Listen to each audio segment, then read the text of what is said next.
Jadi tuh udah kayak tinggal, aduh, dikit lagi nih aku menjadi penyiar. Hilang. Tiba-tiba kasetku dilempar, syah. Dilempar beneran. Dramatis banget. Itu dramatis banget. Korean language course itu, aku itu temen-temennya justru kan dari seluruh dunia kan. Kan yang Korea-Korea itu ya, yang kerjaannya ngejar-ngejar ngejar-ngejar BTS ya gitu. Life is just life, ya kayak lu enjoy aja hidup lu, kayak nggak harus jadi apa-apa juga gitu. Hello people and welcome back to another episode of Dive Through. Hari ini kita agak beda dikit karena ada tamu spesial. Yeay, annyeong. Siapa nih? Coba Aku kenalin diri. Aku tuh saudara Jenny. Wah, mirip sih. Iya kan? Pantesan. Dia Jenny, aku Kenny gitu. Oh gini, kita keluarga dong. Tos Oh my dong. god. Dan kita tergabung dalam Black Panther. Kita ini agak beda ya ruangannya. Ini sebenarnya kita lagi di Norebang. Iya Kita lagi di betul. ruangan karaoke cuman buat ngerekam ini buat kalian. Karena Jenny bentar lagi kan ke Korea. Udah pada tahu kan? Udah. Ini Udah. ya. Jadi ini latihan dulu, pemanasan gitu kan. Nih. Tapi hari ini sebenarnya aku ngundang si Kenny soalnya apa ya? Udah lama banget aku itu Kenny itu panutan aku. Jujur. Ini bukannya lebay demi kamera. Tapi ini ceritanya kayak gini, dari kayaknya 2017 pertama kali Chicken ke gereja aku, ke youth Oke. sharing cerita. Tapi waktu itu aku nggak denger ceritanya, aku lagi di luar jaga booth. Sedih banget. Tapi habis itu kan aku follow gitu kan Instagramnya. Terus 2018 aku ikut lomba MC, Kenny judge-nya. Wow. Oh gitu, Terus perjalanan ceritanya. Oke. Habis itu Chicken ke Korea. Dan itu 2021 akhir kan, itu saat-saat dimana aku terjun ke Korea juga. Jadi pas follow, oh my god, menarik, setiap hari nungguin story-nya. Iya, kan story-nya iya. banyak tuh kan, aku kayak ngeliatin terus, wah dia jalan-jalan, terus makan-makan, terus kayak shoppingnya gimana, Ya culture-nya gimana. ampun. Oke. Terus habis itu sekarang kayak emang full time-nya nge-MC kan, which is my dream job juga. Jadi kayak banyak banget hal yang kayak aku mau belajar dari Chicken segala. Jadi aku Terima juga kasih yakin loh. kalian bisa belajar sesuatu karena journey-nya sampai ke titik ini pasti gak gampang Ya, dan iya. gak semuanya smooth sailing gitu. Jadi tapi pertama coba tolong kenalin dulu Chicken sekarang aktivitasnya apa? Hai gengs, aku Kenny. Biasanya aku dipanggil Kenny Jafar atau Chicken ya kan, karena aku itu former radio announcer. Kalau misalnya kalian denger Prambors, aku 8 tahun jalan 9 tahun di radio itu gitu kan. Terus seperti yang tadi Gini ceritain juga, memang start awal karir aku itu cukup muda, 19 tahun. Langsung terjun itu? Langsung di dunia radio. Kenapa? Karena memang aku tuh udah tahu banget aku pengen jadi penyiar radio. Karena katanya dulu suara aku kan kayak serak-serak basah gitu ya kan. Jadi tuh cocok banget buat penyiar katanya gitu. Dan setelah lihat-lihat kayak oh iya ya kayaknya seru deh. Soalnya bisa ketemu artis lah, apa segala macam, dengerin musik, sampai akhirnya bisa masuk Prambors dan terus berada di dunia entertainment ini gitu. Berarti udah dapet nih, Ci udah tahu mau jadi radio host, udah dapet nih mimpinya langsung dari 19 tahun. Sebenarnya itu udah dari aku SMP. Jadi, aduh ini lucunya adalah ya, aku ceritain sedikit. Dulu tuh belum secanggih sekarang, dimana anak-anak millennials itu kan taunya udah kayak Instagram, udah taunya podcast ya. Kalau dulu kita dengerin radio itu harus cari di mobil, atau lo punya radio yang bener-bener segede gaban Beneran gitu. radio gitu. Udah gitu antenanya dibuka gitu ya kan. Itu zaman dulu gitu. Aku sama teman-teman aku ya setiap pulang sekolah selalu main, abis itu ngambil kaset, kita pura-pura jadi radio announcer dulu. Jadi karena papi aku pendeta, suka banyak kayak khotbah-khotbah gitu loh, kayak kaset-kaset khotbah, kaset-kaset gereja. Nah gue suka tuh kayak gue rekam di kaset itu, jadi ketimpa. Jadi gue lagi bilang, hai guys, apa kabar nih hari ini? Haleluya, puji Tuhan. Dia tuh kayak nyambung sama lagunya, Kayak remix sendiri gitu. iya kayak gitu. Jadi melihat itu lucu banget ya, kayak ternyata mimpi ini tuh udah dari kecil gitu. Dan ya puji Tuhannya aku ada kesempatan dan ya terpilih menjadi salah satu penyiar Prambors. Tapi sebelumnya itu aku pernah di satu radio dan perjalanannya itu sungguh-sungguh menyakitkan. Karena jujur waktu itu aku pas yang di radio sebelumnya itu tuh kaset aku pernah dilempar, Shay. Karena kayak jelek gitu. Oh, dulu audisi pakai kaset. Nah, padahal di zaman itu udah agak sedikit Digital, berkembang, kan? iya, cuman kayak mau diajarin supaya disiplin lah gitu, supaya nggak ngulang-ulang. Kalau digital kan kita bisa edit-edit. Oh, Nah, ini tuh iya. mau supaya kayak one take gitu. Menarik. Jadi kita kayak puter dulu kasetnya, terus udah gitu rekam nih. Kalau misalnya tiba-tiba di tengahnya salah, Ya harus udah. ulang dari awal kan. Oh, alah. Nah, terus kita misalnya disuruh baca 5 berita. Kadang-kadang di berita ketiga salah gitu kan. Jadi harus ulang dong. Terus udah gitu si bosnya suka tiba-tiba cepetin. Kalau misalnya kita salah dan lagi hoki nggak kedapetan tuh. Tapi kalau misalnya kita lagi apes, pas banget dia putarnya pas kita lagi salah gitu. Oh, Jadi kayak di tengahnya gitu. Nah, itu aku pernah kayak kaset aku udah jelek. Ulangin gitu. Nah, tapi akhirnya di radio itu karena itu sistemnya audisi, waktu itu aku nggak masuk. Nah, itu nggak dengerin radionya 3 bulan, Shay. Kayak putus cinta saya. Karena kayak sakit hati banget Nah, kayak itu gitu. dreamnya waktu awal banget kan. Jadi tuh udah kayak tinggal aduh, dikit lagi nih aku menjadi penyiar. Jas, hilang. Tiba-tiba kasetku dilempar. Syah. Dilempar beneran. Dramatis banget. Itu dramatis banget, itu zaman itu ya. Kalau ada perundungan nih, aku udah kena. Aku tuh masuk Prambors sebenarnya dari anak magang. Oh. Dari anak magang. Terus emang aku tuh daya ingin taunya tuh lumayan tinggi gitu ya. Keponya. Jadi kepo gitu. Jadi lagi ngapa-ngapain, Kak, boleh lihat gak? Jadi kayak orang ngapain aku liatin. Kak, boleh aku bantuin gak? Gitu-gitu. Jadi orang tuh kayak seneng gitu. Antusias gitu mau belajar. Antusias. Terus orang lagi siaran, permisi, aku boleh ada di sini nggak Kak, liatin gitu. Kakak perlu dibantuin apa nggak, cari info atau apa gitu. Jadi awalnya, abis itu dilihat, kok dia rajin ya. Abis itu dijadiin produser. Baru sebulan jadi produser, tiba-tiba kayak, lo mau nggak coba-coba jadi penyiar?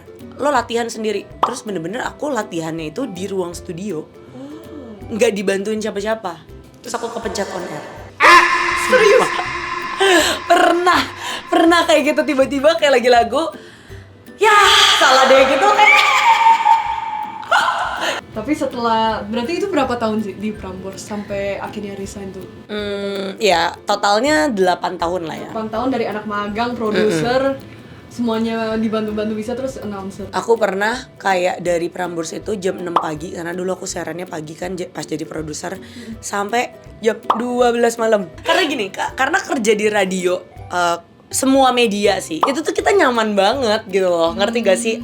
Radio kan ketemunya sama Dunia teman-teman. kreatif gitu. Betul, dunia kreatif tuh kayak nyaman banget gitu. Jadi kayak misalnya aku shift pagi jam 6, kan seharusnya pulang tuh jam 1 jam 2. Nah, teman aku yang siaran malam baru datang tuh jam segitu kan. Jadi kayak yaudah ngopi dulu, makan bakso dulu, apa segala macem. Ya udah, pulangnya jam 12 saya. Tapi berarti kalau bisa stay selama itu dengan sukarela, artinya emang enjoy banget dengan pekerjaan itu. Emang enak banget sih. Maksudnya gini, lo bisa ngobrol sama orang-orang kreatif, membuat ide lo menjadi kenyataan. Berasa seneng banget. Apalagi kan kita, kalau kayak gitu kita ada ngobrol-ngobrolnya kan. Kayak cari ide dari baca koran lah, dari cari-cari di internet. Kita bikin topik ini aja yuk, kita bikin kuis ini yuk, apa segala macam, sampai jadi kenyataan, sampai ada yang menang, sampai pendengar itu datang untuk ambil hadiahnya. Itu proses yang kayak sangat rewarding buat kita gitu di dunia kreatif. Kebetulan terakhir-terakhir kan program kita adalah program yang in touch banget sama pendengarnya gitu loh. Jadi kayak topik-topik yang dibawain juga sehari-hari lah, apa segala macam. Jadi mencari topik juga harus yang sesuai dengan penyiarnya gitu, dan juga dengan pendengarnya. Berarti Ci, kan ini udah seru banget, udah kayak you love your job, it's your whole life. Terus kenapa berhenti?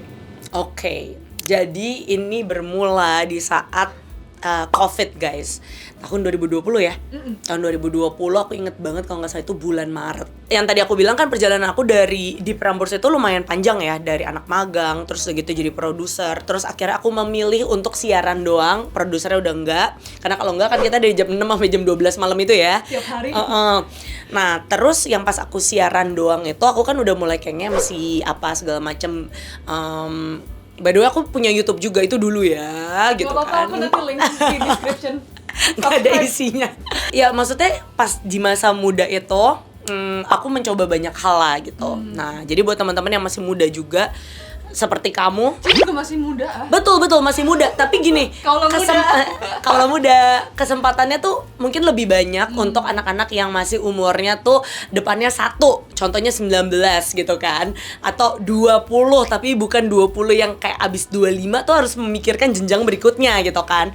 Nah, jadi pas tahun 2020 itu pas Covid, aku banyak mikir kayak, karena kan banyak banget kerjaannya akhirnya dirumahkan kan, kayak aku nge-MC pun dari rumah, apa segala macam dari rumah gitu kan, sampai akhirnya aku kena lah yang namanya K-pop, singkat cerita tuh ya, suka sama BTS. Nah terus di situ aku kayak punya mimpi baru aja, kayaknya seru ya kalau misalnya one day nih gue bisa interview mereka gitu. Amin. Terus udah gitu apa belajar bahasa Korea ya gitu. Ya udah, terus akhirnya cari-cari guru apa segala macam. Terus singkat cerita lagi, aku ketemu sama teman yang kebetulan sefrekuensi, namanya Cia Wardana. Dia juga penyiar. Dia tuh merasa kayak kok Covid ini menjadikan dia pribadi yang berbeda gitu, kayak lebih introvert. Teringatlah dia kayak, seru kali ya kalau misalnya belajar di Korea. Nah itu ya. Ya udah, akhirnya kita meet up. Kita pilih-pilih kayak university-nya mau tinggal di mana, bla bla bla bla. Udah berangkat das ke Korea gitu. During COVID. Nah, tapi di bulan September itu nggak bisa berangkat karena tutup kan si bordernya itu. Akhirnya kita baru pergi Desember. Which itu enak banget ternyata. Karena kita bisa ngerasain Korea pas dingin, pas lagi spring, dan pas panas. Nah pas panas kita pulang gitu. Gak beda kayak di rumah. Iya, gak beda nih kayak di Jakarta, Tangerang ya. Nah semenjak itu aku merasa, oh ternyata kehidupan aku yang sebelum Covid itu tuh terlalu sibuk gitu. Ngerti gak sih? Sekarang gak sibuk? Sekarang sibuk juga bener. Tapi pas Covid itu, pas sebelum Covid itu, kita tuh kerja remotely gitu. Kayak ya udah, aku harus siaran pagi. Habis siaran pagi ya kalau ada nge-MC pergi, kalau enggak main sama teman, kalau enggak bikin konten, kalau enggak gitu loh. Ngerti gak sih? Jadi kayak badan kita ini udah kayak udah ngikutin, nggak sempat mikir kayak lo tuh maunya apa sih dalam hidup ini gitu. Emang lo nggak mau naik level, atau mungkin lo nggak mau cari sesuatu yang di luar comfort zone lo gitu kan. Karena yang tadi aku bilang kan, sebenarnya di radio itu comfort zone banget gitu loh. Secara salary tuh udah lumayan tinggi. Dan maksudnya waktu itu kan aku udah umur 27 tahun.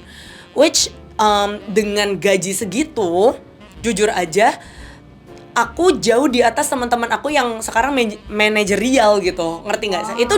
Itu belum ditambah sama kayak misalnya MC apa segala macam gitu ya. Maksud aku kayak kalau mau lihat duitnya doang itu udah enak banget gitu. Tapi ketika aku mikir kayaknya gue mau grab kesempatan yang baru deh gitu, ya udah aku lakuin. Apakah nggak ada resikonya? Ada dong pasti. Wah itu justru keluarga aku, khususnya mami aku ya, mami aku kayak nanti mami ditinggal dong gitu. Itu kan paling sedih tuh. Tapi jujur aja nih, teman-teman siaran aku kayak Desta gini, ngapain sih lu gitu, kayak ada aja gitu hidup lu gitu kan, mau ngapain gitu, mau kejar-kejar opa Korea gitu. Ya udah aku bilang iya aja, padahal kan di luar dari ya mengejar opa Koreanya itu di luar dari itu sebenarnya ada yang aku buktikan kepada diri aku sendiri gitu loh. Kayak satu, aku ngebuktiin kalau ternyata gue bisa kok gitu. Terus kedua, aku bisa keluar dari comfort zone aku gitu loh. Kayak yang selama ini aku pikir, ya Kenny tuh cuma dikenal Kenny Prambors gitu, Kenny penyiar gitu. Tapi setelah aku jalanin itu ke Korea itu, aku jadi punya image baru. Oke nih yang Korea itu ya, yang kerjaannya ngejar-ngejar ngejar-ngejar BTS ya gitu. Ya kayak gitu aja sih. Jadi banyak yang aku explore. Nah, tapi ya memang sayangnya yang aku bilang itu, aku baru mendapatkan kesempatan itu dan baru berani untuk melakukan itu di saat aku umur 27 tahun gitu. Kalau misalnya di Koreanya sendiri, kan Ci ambil language course ya, berarti 6 bulan sambil jalan-jalan, yang kayaknya lebih banyak jalannya daripada belajarnya. Itu kedok shy. Cuman buat visa doang. Iya benar-benar. Cuman Ci ngerasa nggak Ci itu kayak berubah atau menemukan sisi lain dari Cici yang sebelumnya nggak sadar gitu? Banget. Kamu selain ke Korea itu pernah di Jerman juga kan? Pernah di mana lagi? itu Oh, di Jerman doang ya? Yang lama cuma itu. Oke. Yang lama cuma itu. Jerman, Banten. Jerman, Banten, Cikupa itu. Nah, karena aku baru dapat kesempatan untuk sekolah di luar negeri itu pas aku 27 tahun, which yang pas aku masuk ke Korean language course itu, aku itu temen-temennya justru kan dari seluruh dunia kan, dari Amerika lah, dari Kanada, dari Mongol. Punya nggak lu temen Mongol ya kan? Flexnya. Rusia, Shay, terus udah gitu Cina, Vietnam, banyak banget. Banyak banget yang aku pelajarin di dalam kehidupan, kayak habit kita, culture kita itu beda banget sama orang-orang sana gitu. Jadi kayak aku tuh punya teman baik cowok, namanya Telman, sorry, bukan Elman. Almond kacang. Bukan, Telman. Dia orang Mongol. Terus kita banyak lah kayak share life gitu. Di situ aku kayak menemukan kayak, oh ternyata ya nggak semua orang itu kehidupannya adalah untuk mencari uang. Ngerti gak? Kalau orang Indonesia kan gini, wah abis gue manajer gue harus jadi misalnya ketua cabang. Abis gue ketua cabang gue harus jadi CEO, gitu kan, ngerti gak? Tapi banyak banget orang di luar sana, ya udah, life is just life, ya kayak lo enjoy aja hidup lo, kayak nggak harus jadi apa-apa juga gitu. Orang Jerman juga kayak gitu. Iya kan? Nah, jadi lo tuh melihat dunia ini ternyata nggak seambisius itu, Shay, gitu. Sedangkan aku yang dari kecilnya itu berusaha, istilahnya kayak gitu ya. Jadi kayak misalnya aku mau jadi penyiar radio, ya udah aku harus bener-bener fight gitu, nggak ada kayak koneksi juga apa segala macam gitu kan. Jadi kayak oh ternyata uang itu bukan segalanya gitu. Gitu sih. Kalau kamu apa yang kamu pelajari pas di luar? Ditanya balik. Enggak, penasaran juga aku. Mirip sih, kayak aku ngerasa kayak perspektif aku, kan aku juga sampai kuliah aku di Indonesia baru kesana 19 tahun, jadi kayak ngerasa ternyata dunia itu cara pikir ada lebih dari satu. Kayak apa yang menurut kita kesuksesan misalnya, kayak misalnya kita ambil gap year aja kayaknya malu banget. Iya, tapi iya, di iya. sana kayak biasa aja. Emangnya Iya, bener. kenapa kalau lulus kuliah umur 26? Iya, bener. Kalau kita lu nggak lulus umur 22 udah kayaknya something wrong nih. Iya. Aku punya satu teman lagi, dia itu mantan Navy Amerika. Bukan Amer ya, ntar Anggul Merah. Iya, dia jadi Navy-nya Amrik. Terus suatu hari dia kecelakaan atau kayak gimana, pokoknya udah nggak bisa bertugas lagi. Dia ke Korea untuk belajar dan dia umurnya hampir 40. Jadi di situ aku melihat lagi gitu loh, kayak oh nggak ada kayak batasan umur lo harus kayak gini, harus kayak gitu. Kayak umur 40 dia masih bisa belajar bahasa Korea yang annyeonghaseyo gitu. Karena bener sih kalau di Indonesia nih, maaf banget, apalagi kita yang nggak Asian mom juga sih, kayak intinya budayanya begitu, lo harus punya keluarga sendiri.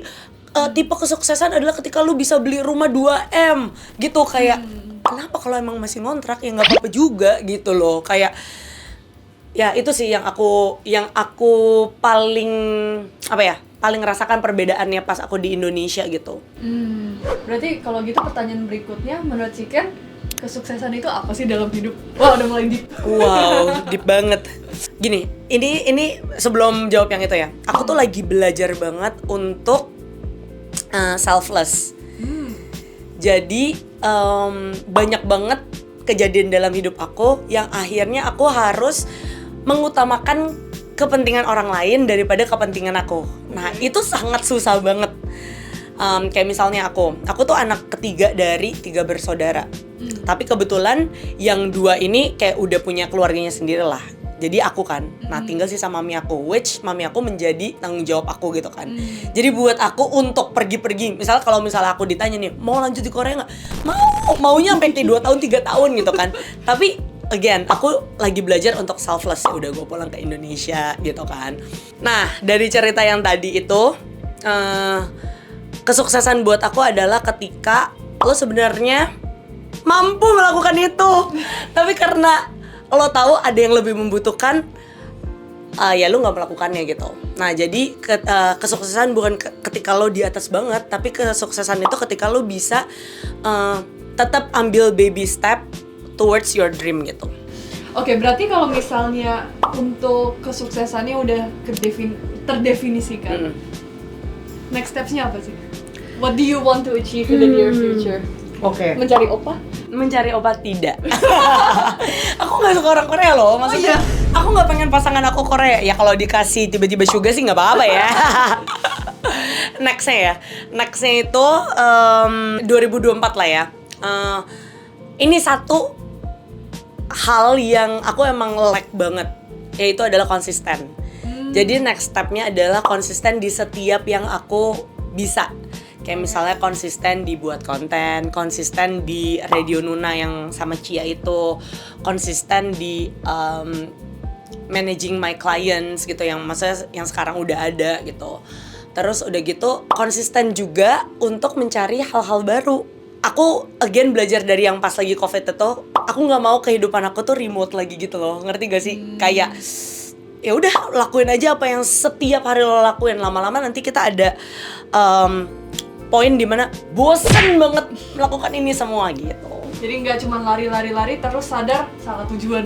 Betul. Mencoba mencari hal yang baru, siapa tahu itu menjadi peluang dan oh ternyata lu suka banget di situ dan bisa menghasilkan lagi. Tapi menghasilkan again nggak selalu uang ya. Menghasilkan experience, menghasilkan teman dan menghasilkan hal-hal yang lainnya gitu. Wow. Yeah. Ya jawabannya itu kayak apa ya? I always ask this question kayak setiap aku interview ini kayak fix kayak kedepannya mau ngapain. Ini kayaknya pertama kali orang yang jawabnya itu tentang kayak ke karakter gitu loh, lebih mau konsisten. Biasanya orang kan mau mencapai ini, mau ini gitu. So, tapi soalnya kalau kayak gitu, itu tuh nggak ada habisnya gitu loh, ngerti nggak sih? Dan satu poin kita akan merasa capek banget kayak, gue udah melakukan segala hal, tapi kok gue kayak di sini aja gitu kan? Ya gitu. Jadi mari kita konsisten. Itu nice banget sih. Oke, sekarang ending, closing remarks, Okay. advice atau message terserah mau apa untuk penonton, gengs.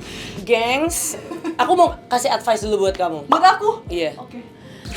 Karena kan you're like my younger self. Amin. Jadi menurut aku jangan terlalu stres dengan pelajarannya. Tapi kayaknya kamu lumayan ini ya, lumayan kayak cepet sama language ya. Oke. Nah, kalau waktu itu kan aku tuh kayak lumayan stres gitu kan. Nah, di luar dari itu cari experience yang lebih dari itu. Kayak maksudnya explore, banyakin temen, walaupun memang orang Koreanya sedikit agak sulit ya. Tapi kayak explore aja gitu. Misal lu tiba-tiba ke Norebang atau ke acara-acara apa, kenalan aja sama orang yang banyak gitu. Nah, buat geng semua people yang nonton ini, kalau misalnya kamu masih muda, kamu nggak harus tahu kok apa yang kamu pengenin gitu.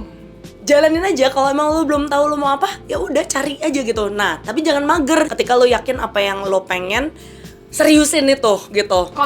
Konsisten karena apapun itu bisa menjadi sesuatu. Nah, tapi jangan kerjain apa yang tidak membuat lo happy at the end of the day gitu. Wow, thank you so much sih untuk sharingnya. I'm sure ini pasti bermanfaat juga buat kalian. Aku aja dengernya udah kayak yes, catet gitu kan. Hanggu gero boyo.